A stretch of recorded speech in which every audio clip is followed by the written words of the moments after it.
Hey there, everyone. Welcome to the Child Care Bridge. This is our first episode with Angela, where we are able to start to dive in deep into all things Angela's center. So I'm going to have Angela tell us a little bit more about her background, a little bit more information about her center. And the cool thing is that all of our listeners, you're able to be a fly on the wall over the next several months as I work hand in hand with Angela to not just get the business on the right track, but to really help her set this up for whatever she's looking for in the future, whether that's to grow to more locations, whether it's to be able to grow it and sell it, as we kind of talk through all of those different things, is to give her a business that she can also step away from. So these calls and these meetings are going to be raw. They're real. None of this stuff is scripted. And while we have agendas for these different sessions, at least I have agendas on my side of questions and things that I'm going to ask, you're going to be able to kind of see where I go. And it's my hope that as all of you are listening, that you start to pick up things that you can then apply to your center. And I can promise you that most, if not all, the challenges that Angela is facing are things that you have faced before or things that you're going to face, whether that's staffing issues, whether that's growing enrollments, working on the metrics and the numbers at the business, or how to read financial statements, to cash flow challenges. I mean, and any of those different things, I can assure you that you have faced them before. So Angela, welcome to our first episode together. I would love to just kind of have you tell our listeners just a little bit more about you. I know you've been in the industry for quite some time, but tell us a little bit more about your background. And I think from everyone that I've talked to, you entered the industry at the youngest age out of anyone that I've ever seen. I think you entered it at 14, kind of being a teacher's helper. So tell us more about your background. And then after you do that, I'll ask you some questions kind of about your actual center. Okay.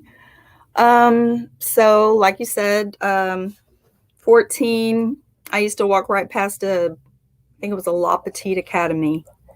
And I always loved children. I'm the oldest of 4. And one day I just walked in and I said, I want to work here. I'll do it for free. And they were like, okay. And I started out being a helper, and then before long, they gave me my own class. I don't know if they were short-staffed, but I was very mature and got a lot of babysitting jobs out of that. And eventually got to the point where at 19, I was running my own center as a director. And then we moved to Mexico and did some stuff there with kids, mostly volunteer stuff. Came back. I have 7 of my own kids, so kind of have my own little mini childcare going there. And went to school to be a teacher. Worked in the public schools. Everything went great. Loved it. Kids love me. I love them. Felt like I was really making an impact on the future, which has always been my, end game, my motivation. And then after all my kids were grown and gone, I decided to adopt 5 more from the foster care system. And so started all over again, and decided to take my retire early, take that retirement and invest in a daycare, because that's really what I've always wanted to do is, get back to running my own daycare. So probably one of the most interesting stories out of anyone that I've ever heard. I don't know too many people that have been able to start off and be a director running a center at 19. That adopted so many kids. Whereabouts in Mexico did you move to? It was central Mexico, Querétaro. There's a university there now. There wasn't much there in the 80s when I was there, but But yeah. What a cool story. Wow. Mhm. I like it. And you taught high school also, didn't you? I did. I taught English, high school English, and then was certified ESL. So most of my students were from other countries. And then I went and got my master's in teaching English to speakers of other languages. So learned a lot in the language side, which really helps in this business because, you know, early childhood is all about language acquisition. That's your, you know, developmental window of opportunity. So, you know, when we start talking to parents about, you know, kids who are coming here, been at grandma's until they were 4, and they're almost nonverbal, you know, it really starts to open their eyes as to the benefits of early childhood education. Would you say and if you hear me pausing, I'm just thinking and processing some of the things that you're sharing. Would you say then that the reason that you got into the business of childcare was for your love of kids and wanting to make a difference? So what was that tipping point of wanting to move from, obviously you were in the industry very young, but is there something else that drew you to actually open up your own center? Well, I was looking at buying a business so that I had more control over the day-to-day, when I could take off, things like that. You know, with 5 kids from foster care, they all had special needs, and I found I was really not able to hold down a full-time job and take care of that. So, you know, I wanted to buy a business, and childcare just seemed like the natural thing for me. What I didn't know at the time, being very naive, is you can't really buy a childcare business. You can buy their responsibilities, but you pretty much start from scratch.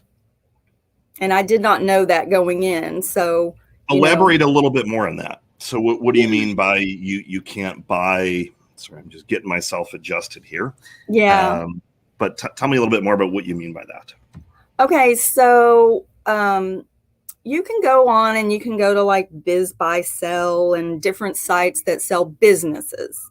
And there's plenty of daycares on there to buy. But when you get down to the things that really count, you know, your license and all of that, you start from scratch. You have to send in all your information, your education, your background. It's all on you. Then you get a new licensing inspector. They come in, they look at everything. And it's like you can't really piggyback off of, you know, when I thought I was buying a center, I thought, oh, well, I just go in and, you know, clean it up and make it pretty and, you know, wait for the kids to show up. And I actually, it was the strangest thing because the childcare that I actually ended up buying, it was presented to me, and that's another thing you have to watch out for, is there's a lot of, like, I guess, fraud or taking advantage of, you know, people who don't really know what they're doing. The one I bought, it was owned by a doctor, and the guy that sold it to her said, oh, it's, you know, it's a great investment. You know, you get all this money and all you have to do is just sit back and watch the dollars flow. Well, after, you know, about 9 months, she saw that what it was is a money pit for her, and she wanted to sell it right away. So it was a big loss for her, unfortunately. But what I ended up buying was her lease. So I took over that responsibility, basically everything that was related to the child care. I took all that on. And then, you know, I thought I was getting, you know, their enrollment, which was supposed to be 40 kids. Well, it turns out the director got wind of the sale and took the kids and all the teachers, and that they just like all left. The director told the parents that they were closing. She told all the teachers, you know, you better find another job because this daycare is going to be closed down. So when I came on board, I got the 2 kids who didn't get the memo and 1 worker. I think that's an interesting point for everyone that's listening. Is I know a lot of people have wanted to acquire another center. Mm-hmm. I think that one little piece there, and even just the relationship between yourself and a director, I've seen that go bad so many times where gosh, yes. all of a sudden what ends up happening is exactly what you just described. Then the directors start whispering and, Mm-hmm. hey, did you know that they're going to be raising your rates? You might want to look at this other center. And all of a sudden they already have another job. And all of a sudden, as you said, and your enrollments kind of dwindle down. So tell us a little bit more about kind of status quo. So you acquired the business, Mm-hmm. Pretty much had to start from scratch, Mm-hmm. minus the 2 kids and 1 Mm-hmm. helper or 1 worker. So essentially from scratch. Yeah. And kind of fast forward to today, Okay. and give me kind of the 10,000-foot view, and then I'm going to ask you some different questions around people. We're going to talk a little bit about the money side. We're going to talk about plans for the next couple of months. Mm-hmm. And I'm going to give you some homework assignments. I'm going to give ourselves some homework assignments. And really what you're going to find, I'm going to be looking for low-hanging fruit. Okay. Are there some things that we can help you with quickly? It's that whole phrase of little hinges swing big doors. Are there a couple of little hinges that we can put in place that can start to move things in the right direction? So tell me a little bit more about kind of status quo. Tell me about enrollment. Tell me about team. Kind of give me that 10,000-foot view, and then I'll ask you for some more clarifying pieces. Okay. So we're licensed for 73 kids. One thing I wanted to throw in there, just to piggyback off the whole director thing, I think a lot of owners don't realize how important your director is. After going through 2 directors, I finally just said, forget it. I'm going to direct my own center. And that's really what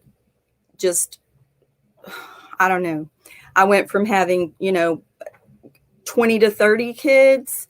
In 2 months, I had doubled enrollment just being my own director, because, nobody's going to be more passionate about what you have to offer than you. And then, of course, the experience, my background and education, those are all, major selling points. And I knew if I could just, get people in front of me, they'd sign up. And that's pretty much what happened. Anybody that came through the door, they signed up. And I don't have any trouble in that way. My biggest problem is getting staff. That's the biggest thing. And just when I get somebody who is like indispensable, trained, wonderful, well, guess what? They get a job offer paying twice as much and pulled right out from under me, so it's a huge competition right now for good staff because of all the stuff going on with, COVID and unemployment and all this other stuff. My payroll has tripled. When I started, I could get people in here for minimum wage plus a few bucks, and they felt they were doing really well, that I was paying them $9 an hour instead of $7.50. And now it's like I can't even start somebody for less than 10, which I don't know. The rest of the country, it's probably, those numbers are probably crazy low anyway. But here in Houston, within a 3-mile radius, there's probably 30 or 40 daycares in a 3-mile radius. So we've got that going. But big picture, we have a beautiful center. Our staff is really well trained. We have a bilingual curriculum. That's a big selling point. I think the thing that gives us the biggest edge is we're open until 8 p.m. and no other daycare does that. We're open 7 days a week. No other daycare does that. So that's really given us the edge. And even parents who don't need it, when they hear that, they're like, oh, wow. Kind of like, wow, it's there if I do need it, kind of thing. So yeah. So it sounds like you've, and if you can't tell, I'll be casual on our calls, so feel free to drink. I've got some coffee, some water, so these are meant to be casual. So, I mean, it sounds like, correct me if I'm wrong, I mean, you've kind of been beaten up a bit. I couldn't agree with you more about the hiring challenges. It's something that we're hearing from everyone, and I want to talk through that a little bit. Looking at the hiring piece. In terms of even a bigger picture, 6 months, 12 months, 18 months, do you see more centers? Do you want to stabilize and then sell? What is your vision? Do you want to pass it on to someone in your family? What does that look like? Well, since I used my retirement, I would like something that I don't have to work 14 hours a day. Eventually I want to get to that where, I can take a week off and not be worried the entire time. For example, I took Monday off and came back. I was looking through the cameras for something entirely different, discovered that one of our workers left a 3-year-old on the playground for half an hour. And I was horrified. And it's just, thank God I have the cameras. They're a huge selling point. They're expensive, but they're totally worth it. But, it's like, I'm just like, feel like, when can I leave? I've always got that. Even when I've had directors, I felt like I had to be here because, one of them ended up, she was stealing from me. And it was little things that you don't really miss unless you're specifically looking for them. But, and she was lying and anyway, horror stories. But, yeah, a big picture, I would love to have another center or even just expand this one. I would like to move out of the strip mall setup, although I've done a really good job with what I've had to work with. I want my own standalone building with a, nice yard and that sort of thing. That's the ultimate, where I own the real estate, and,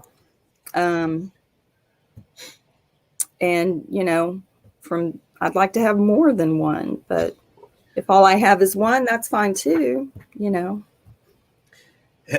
So from a financial side, you've had to invest all your retirement back into the business to kind of keep it afloat? Is that? Well, or you used it to buy the business? I used a very small percentage to buy the business. And I did invest a lot in, basically, when I bought it, it was like 12 years old. There had been, it had changed ownership hands, 5 or 6 times. And it was really run down. I had to pretty much take everything out and redo it, all the floors, everything. I think I put about $60,000 in renovations. No, that was just labor. Probably $80,000 in renovations. And that was my biggest expense. On month to month, our income is, of course, enrollment, but also the food program brings us a nice, steady income. And as far as all my retirement, no. So if we if we go back to the financial piece, so you and I talked a little bit before I turned this on for our live broadcast, but correct me if I'm wrong, in terms of looking at the numbers, so financials in particular, Mm-hmm. It sounds like you're practicing, I guess, what I would call kind of bank account bookkeeping, essentially. Yes. So you're looking at what's in, what's out, and you're Mm-hmm. making. So one of your first actions for you is going to be to get me the bank account stuff Mm-hmm. for, let's just start with 90 days. So 90 days prior.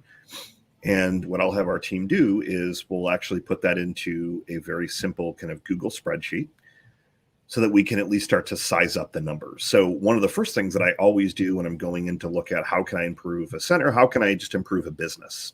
Mm-hmm. I've got to know the numbers. I've got to know not just, what you're paying your team, but lease and things like that. Are you taking a salary for yourself out of the business? Just recently started doing that. Okay. Very recently. Got it. Last year, and I know you haven't done taxes and things like that. And so I'm going to hate to use this word, but do you have a feeling if you made a profit last year or did the business lose money?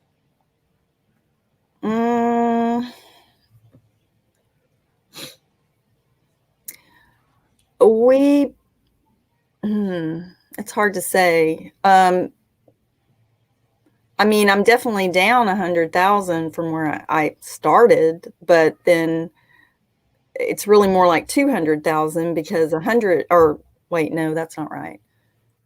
10,000. No, it was 100,000. Was the loan that we got for COVID. So the government gave me, I think, 115,000. And so, I'm inching closer to where I was when I started. I'm still not there yet. So I'm probably 100 down from what I started with.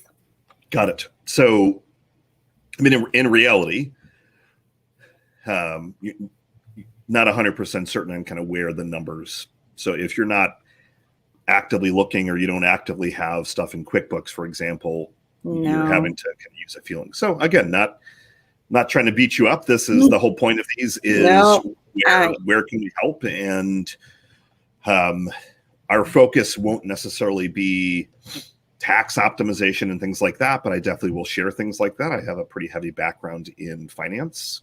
Yeah. So marketing and finance are kind of my two areas. So one of your first homework assignments is going to be to get me bank statements and or credit card statements for a 3-month period. So ideally, and you could, if you wanted to go back even further, do it from the beginning of this year, ending in end of June. And then what I'll do is I'll have our team actually put this into, we won't put it into QuickBooks or anything like that just yet, but we're going to get this into a Google Sheet. So we can just at a high level start to see, okay, great. And I'm just going to use very, very simple math. I apologize. How many enrollments do you have currently? Roughly? I think we have, it's between 60 and 70. That's what you currently have. So this location is almost full? Yes. It's great. There is one thing about that is that because of the hours I'm open, I'm able to have more than 73 enrolled. Okay. Because I have some kids that only are on weekends. So they're not all in the center all day, every day at the same time. So potentially I could even have, 150 kids enrolled if half of them only came on the weekend. I follow you. Got it. So I guess at a high level, the financials, I'm going to put it to where, okay, great. What is your average tuition across those enrollments? I'm just going to say 150 because it is so unusual how we do our enrollment. We actually charge by the hour, and it's contracted. So if you come in and you say, I need 40 hours a week, it's going to cost you $160 a week. So that's our average kid.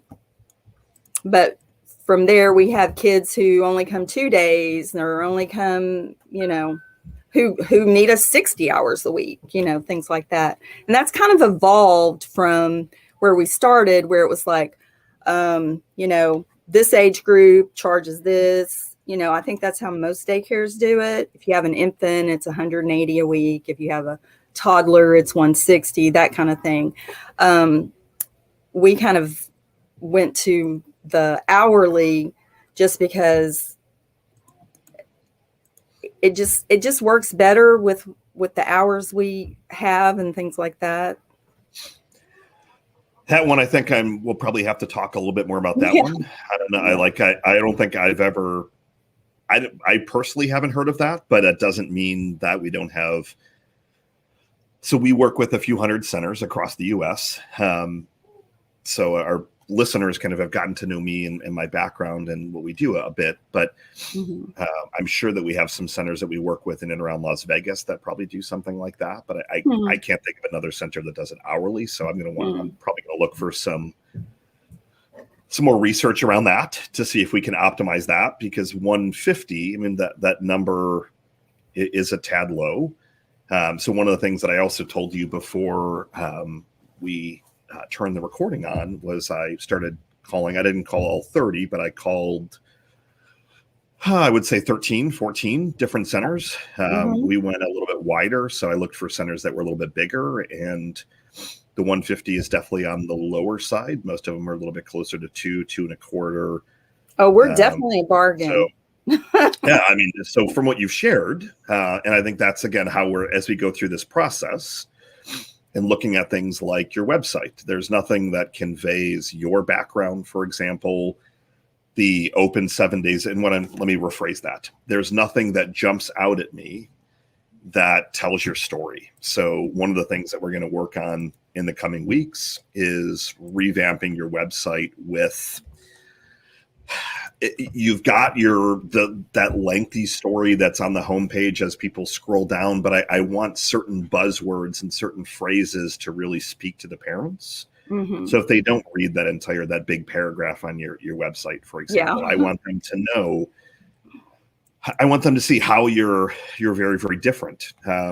You have some really great content on the website, so we're just going to look at kind of rearranging some things to make it a little bit easier for those people to take action. But the good news is that the spot that you're in, we don't have to make, at least initially, enrollments as the number one focus. If you're close to full, even though you can have more, we're definitely going to work on how can we drive some more to your center. But I would rather we focus on some of the business fundamentals of the money stuff. I mean, if we're not able to make sure that you're making money, and making money also means that you're able to pay yourself a reasonable salary, and then there should be money left over thereafter. So very, very simple math. Let's say the business is bringing in $50,000 a month across all your different enrollments. And let's say you're paying yourself $50,000 a year salary. Yeah. And then after all the different expenses and things like that, I want to make sure also that there's some profit that's left over. And that's then going to be some of the numbers that we start to work off of. And we're going to look at it. Are there some areas that we can optimize things? Do we need to potentially play with your tuition a bit? Could we get it to the point where we have 100 leads and you could get to a wait list? And if that's the case, once you have a wait list, one of the first things you look at doing with a wait list is that your prices are too low. So we might find, well, geez, the market really can bear $200 a week, and you're now getting a $200 a month boost times 60. And if you were breaking even, all of a sudden you've got $10,000 a month of profit. Now, I'm not saying that's what I'm going to suggest. I need to look at your numbers first. And we're going to look at lead flow and things like that to kind of make some of those decisions. And everything we're going to do is we're going to test everything. So nothing is going to be dramatically changed where all of a sudden there's going to be this huge rate hike and you lose half your enrollments. We're not, and everything is going to be your final decision. We're just going to make recommendations based on what the data is telling us and based on what I'm seeing across hundreds of other centers. So first piece is going to be financials. So your homework assignment, your first one, is to get me, again, the stuff that I can analyze the incoming money and the stuff that I can analyze the outgoing expenses. Okay. So I want to see how much is going to payroll. And then I can ask you a bunch of follow-up questions after I start to see that. Okay, I see payroll is 20,000. Can you give me a breakdown? $5,000 is going to a director, $5,000 is going to you, $10,000 going to teachers. So I'm just speaking in general terms, in generalities, but that's what I'm going to start to look for. Mm-hmm. And then also just sizing up some of the other pieces there. Ideally, we will be able to very quickly find some things that we can optimize. We might find, you mentioned the phrase horror story earlier. We might find, I don't know, we might find some enrollments that haven't been charged for 6 months, which I have seen happen in other centers. Yep. We might find, errors in paying the team where they got an extra week or two pay by accident because something got screwed up on the pay. I'm not saying that that's happened, but as we start to analyze the numbers, we need to get that in place for you so that as we're having conversations about growth, about expansion, I don't want you to have to look at the business bank account and make the decision, do I think I can expand or not? We want the data to tell us, can we expand? Does it make sense to take out a loan based on where the business is at? Do we need to first do X? So that's where we're going to start is the financial side. The other piece of the conversation that I wanted to have today before I let you go is one of the things that I noticed earlier when you were talking. I want to hear a little bit more about culture at your center. So tell me, and maybe there isn't a culture. So for me, there's either a culture that's by design or by default. And for many, many years, when I first had my career in business, I actually didn't even know what culture meant. And we definitely had a culture by default where things are just chaotic, and I didn't care less about, it was all over the place. Mm-hmm. But as I've gotten wiser and learned more, I've realized that culture is kind of the cornerstone of a successful team in an organization. Tell me a little bit, how would you describe the culture at your? That's really a tough one. I don't know. Most of our employees are Spanish speaking. About half of them, that's their first language. As far as culture, I would say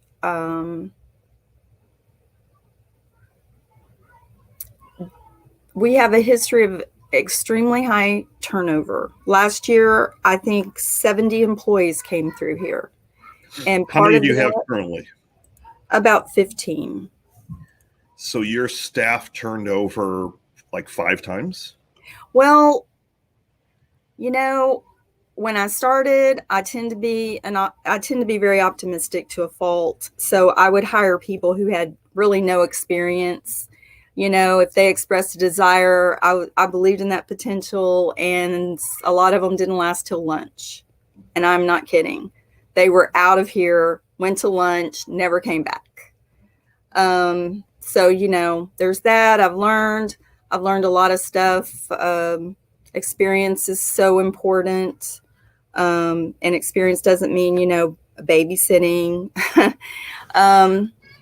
Culture, I like to say it's fun. But we do have a lot of kids, probably 10% of our kids are on the spectrum, and they're extremely difficult. And I'm sure that probably might have something to do with the turnover. They're just really tough kids to work with, and even I don't feel like I have the background knowledge, whatever, to care for an autistic child who is nonverbal, 6 years old and still in diapers, So I'm sure that has a lot to do with it. Why have you taken on those enrollments? Because I can't say no. That's the shortest answer I can give you. You know, a lady came to me, she was foster family, had 6 kids. She's like, you know, the day your competitor charges me $600 a week. Would you take all 6 for $600 a week? That's when I had 20 kids. I'm like, yes. And so I didn't know that those 6 kids, you know, 1 would be on the spectrum, 4 would be oppositional defiant disorder. And that, if you ever hear that word, run, because they will turn your whole center upside down. And I had 4 of them from the same family. The only kid in that family of 6 was the baby, who was just adorable. But when I tried to raise the rate to something more reasonable, they just went down the road.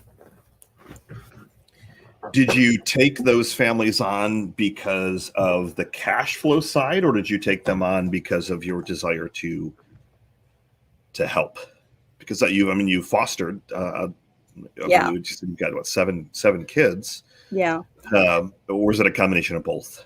Well, I have 12 total. Got it. 12. Oh my gosh. Yeah. 5 were adopted from foster care. Okay. 3 years ago. Yeah. Wow. Mm-hmm. Yeah. So I really love kids, obviously. Yeah. But yeah, I think it's both. I think it's, you know, the desire to help, but also, you know, you just, you know, you don't say no to money. But then, you know, when I'm losing workers because of it, and I've got, you know, my CFO, telling me, you know, you really shouldn't be taking these kids on. They're just too high maintenance. You're going to run your workers to the ground and they're going to run away. And sure enough, that's what happens. You know, they get burnt out and they leave. And it's not that they go to another center. They leave childcare. Are you, and this is, you don't have to necessarily answer this right now. Mm-hmm. You could think about this one. Are you open to, removing isn't the right word, but are you open to parting ways with those families? I am. There are some kids that I'm going to start. I have to. Last year I had 30 after schoolers, and they are the most destructive kids. And a lot of people think that after schoolers is, you know, easy. They're only in your center for, you know, after school but boy, they can do a lot of damage in those 3 or 4 hours that they're here. They're the ones that are always causing the most trouble, the most injuries, the most serious injuries. And right now I've got about 30 of them on my rolls. A lot of them, they went on their summer break, and I think when they come back, they're going to be like, sorry, you didn't tell me you were going on break, and I gave your position to somebody else. Got it. So action item number 1, we've got that you're going to get me the financial stuff. Mm-hmm. Action number 2, I would love if you could send me some notes on each of your current team members. Mm-hmm. So tell me you can shoot this in an email. Send me, here is the director, here are the teacher leads, things like that. Do you have a director, or is that your position currently? Got it. Mm-hmm. And the other thing is, I'm about to lose half my staff because I hired some great, intelligent people who are all going to school. And now, guess what? They're all about to graduate at the same time and go into the medical field or dental hygienist or nothing related to childcare. And they were excellent while they were here, but now they're done. And they're all graduating at the same time. So the other thing then we're going to have to jump on is getting up some really good hiring ads. But what I want you to think about, and this one's going to take some more effort. I'm going to have someone on our team send you one of my favorite books. And the book is called The Painted Picture. It's called The Vivid Vision. Hmm. His first book was called Double Double. This is by a gentleman named Cameron Harold. He used to run the company 1-800-GOT-JUNK as the chief marketing officer. And he helped grow the company from 4 million to like 150. And now it's probably, a $1 billion company. I'm not sure. One of my favorite things that I learned out of that book is what he initially called a painted picture. And now he's rebranded it to being called The Vivid Vision. So I'm going to send you the book. And I want you to execute the vivid vision in the book. And what you're going to do is you're going to write this as if it were 3 years out. So end of 2023. So 2.5 years out, December 31st, 2023. And you're going to write all the different sections that the book describes, and you're going to write it as if it had already happened. So, for example, the last 2.5 years have been a whirlwind. We first started off by expanding our one location, and we added 50 enrollments. I was able to acquire another center, take over their building, got it for a steal during the Great Recession. And now we've got that location, and I've got money in the bank to buy a third. This is what our staff looks like. This is what the financials look like, how much you're paying yourself. This is the role that you're playing. So you're writing everything you're taking out of your head as if this is exactly how you want your business to look like in 2.5 years. It is my favorite exercise because one of the big challenges that we're going to have in helping bring you staff is that we need to really work on the culture side and make sure that I do believe that it's a combination of having challenging kids, but also if you're not necessarily able to describe the culture fully to me, we might want to work on some exercises on our call coming up and talk through some things and give you some core values. So if you don't have kind of business core values, we're going to want to work on those together. And one of them might be fun. One of them might be, fail forward. That's generic, but so core values, you're looking at me a little confused. So core values tend to be the 3 to 6 things that usually they come from the owner. And they are emotional, typically in nature. So what I mean by that is one of them. So, I have never met anyone else that has 12 kids. So even I'm seeing some of these families on TV, like John and 8 plus 8 or whatever. They're 19 kids and counting, some of those shows, that I've never actually talked to someone with that many children. So I commend you for that. I can barely handle my 4. My wife handles them. So again, I can't even do it. But the core value side, it's more of the personal side of the business. So one of the words that I could guess may go on there would be compassion. And okay, great. So what does that mean then? Like, okay, this is what it means. It means that we're going to take on families that we know we can help. But we're going to be compassionate towards the families that we can help, and we're going to help them get placed elsewhere, or we're going to be compassionate towards each other. So we want to go through and start to come up with some words that we start to then help kind of morph your culture a little bit. And these words are going to be used on your job descriptions. They're going to be used during your hiring process. And what you're looking to do then is when you're screening, we're actually going to be screening not just for job fit, but we're going to be screening more for culture fit. So if one of the words is compassion, or even if one of the words is fun. So, okay, great. Tell me, what do you like to do for fun? Well, I don't really get to have much fun. They're instantly not a culture fit. I would move on to the next person. So I think we work on that on our next call. Please go ahead. One question I thought of that I guess it really does go with our culture is like asking a potential, what's the last book you read?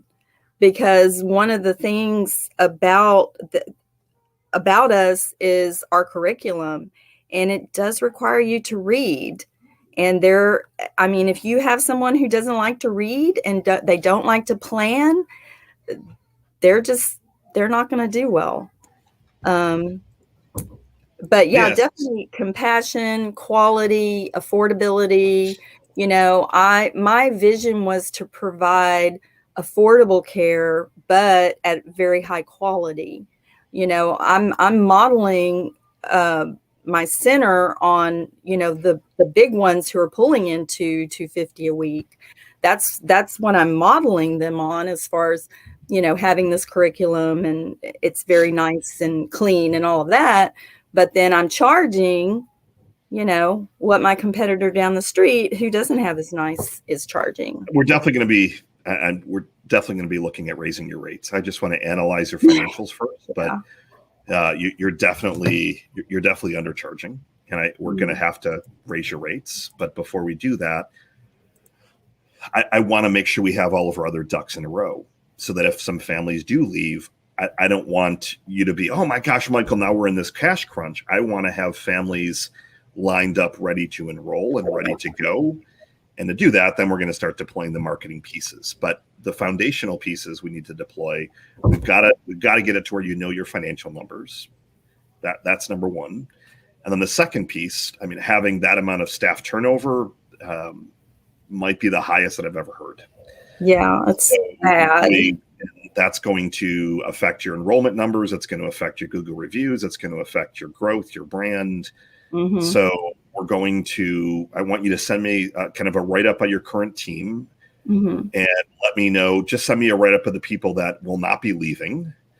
And then I need some notes in an email of what positions are we going to have to help you fill. So we're going to brainstorm also then probably on our next call of kind of deploying our hiring strategy. So yes, it's a tight hiring market. However, I can tell you that there are a lot of ways and a lot of things that we can do to position you front and center. And it's not always the money piece. Yes, there's going to be some people that if you can't pay them $20 an hour, they're going to go somewhere else. Mm-hmm. But there's also going to be people that they're going to be more attracted to you and wanting to learn from you, and wanting so there might be some people that are attracted to you that have adopted kids, people that have wanted to do kind of mission work or work in other countries. So we're going to find people that they're going to resonate with you. And they're definitely my best workers. The one I just lost that just absolutely broke my heart, she took a position, and she's already my highest paid worker, but her church came to her and offered her a position as a preschool teacher, and she took it. And it's like $3,000 a month. I'm like, I will pay you $5,000 a month to stay. And she's like, oh, I can't, I already accepted it. I'm like, are you kidding me? I'll give you $2,000 bonus right now. No, I can't. I already took it. I already accepted it. I can't go back on my word. So and this one you can decline, or you can think about this one offline. I would love to have a conversation with her and or a few people that have recently left, because I can promise you, in not a good way, she's going to spill the beans about something else. She's going to be like, she might say that it's the 10 kids. So with that amount of a pay difference. Well, it's her church. It's her church. Got it. She is an extremely loyal person, but her church and her faith come first. Got it. Well, then you might have me on that one. That's a lot of money, though. That just seems like there might be something else there, but maybe it's just it's her word and it's the faith piece. But I would love to even have a conversation with a few people that have recently left. I'd like to know. They're going to be brutal interviews. Mm-hmm. But when we have that and we have that knowledge, that's when we can start to morph some of these things. So we need to not only build kind of a bulletproof center, so where we've got a moat around it. And I always love to use the analogy of a moat around your center. Mm-hmm. So I want it where your brand is recognized, but I also have to get it to where you don't have to work these 14-hour days, because you're going to be burned. I mean, you're already burned out. I am. And then when you add on having that amount of kids, I have no idea how you're even having this conversation with me. So we need to get it to where the financials are moving in the right direction so that maybe we can afford to hire a director, for example, and to take that off your plate. But I have to size up the numbers to be able to look at and start to advise you accordingly. Mm-hmm. But it could be, okay, great, we're going to raise the rates. And then in turn, there's going to be $3,000 a month of profit, and we can hire a director. So we're going to look at all that. So financials, you want to get me that. The next piece would be giving me a write-up on your team members that are not leaving. So give me a couple of bullets and their email address. Well, that shouldn't take very long. Got it. Well, that's good and bad. And then in another message or the same message, tell me what positions we're going to need to fill. So that on our next call, we can start to work through that particular piece of we've got to start recruiting for these people pretty quickly, because otherwise you're not going to be in ratio and all of that fun stuff. So, but I also don't want you to have to hire out of desperation. Oh my gosh, we got to get in ratio, because then we're going to have that same turnover thing. And with that amount of turnover, that one thing alone probably accounted for $100,000 or more of leakage out of your business, probably more. So I know it's huge. The nice thing is, as we start to, and again, I mentioned to you, these are going to be raw, and the whole point is to start chunking through them and to build it to where you're happy with the business. You love your team and your staff, where you want to come in and you're excited, and not having to come in on a Tuesday saying, oh my gosh, I wonder what happened on Monday, to find things like you had mentioned. Yeah. I want the money to be there so that you're starting to see the fruits of your labor, because otherwise it would you just should sell the business and go back to teaching and make more money. So I want to get it to where the money also makes sense, so that we can start to have that piece. And the final piece that kind of wraps all of this up, though, it is that vision, that vivid vision document. So I'll get that book to you. That I encourage you to read it as quickly as you can. And on our call next week, we're going to talk through some core value stuff. And one more little assignment, sorry, it would be to give me the names and or emails of some people that have recently left, and I will entice them with like an Amazon gift card to talk to me, and I'll get some notes to see if there's some other things that you're not aware of. Or maybe there's some things about you that you're not going to want to hear. Like, oh my gosh, Angela's, her energy stresses me out, which I'm sure my team probably about me. So, okay, great. So that I can help work with you and coach you as a leader. Well, like one rule I have is, you don't sit on the job. We're not babysitters. And I've had people tell me, like, seriously, you have to sit sometimes. I'm like, yeah, sit, put a child in your lap, sit at the table and color with them. But, don't sit on your phone. It's stuff like that. And I'm rarely sitting. I'm always on the go. I'm always moving. And we've definitely got our work cut out for us, but this is going to be fun. So you've got your homework assignments. I'm going to turn you loose to start working on those. I've got the stuff that we're going to be following up with you as well. We'll get our next session on the books, and we're going to focus on some culture stuff.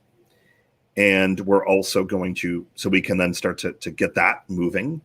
We're going to work on the hiring piece so that we can start to get some of these job ads up, so we can start looking at attracting some of those really good team members. We're going to start there, because that to me is the lowest hanging fruit, in tandem with myself and my team going through your numbers. Going through the numbers might take a week or so, depending on how organized you have it. But I've got a feeling we're going to have to spend some time to get that dialed in. But if we can at least start moving the needle on the hiring stuff, the culture stuff, we'll start moving you in the right direction. One of my favorite gurus is Tony Robbins, and he always says progress equals happiness. So the whole goal is just to start to make those incremental pieces of progress each and every week, so that you can see the progress, you can feel the progress, so we keep the momentum going. Thank you for being so raw on our first live episode. And I will connect with you next week. Hope all of our listeners enjoyed this as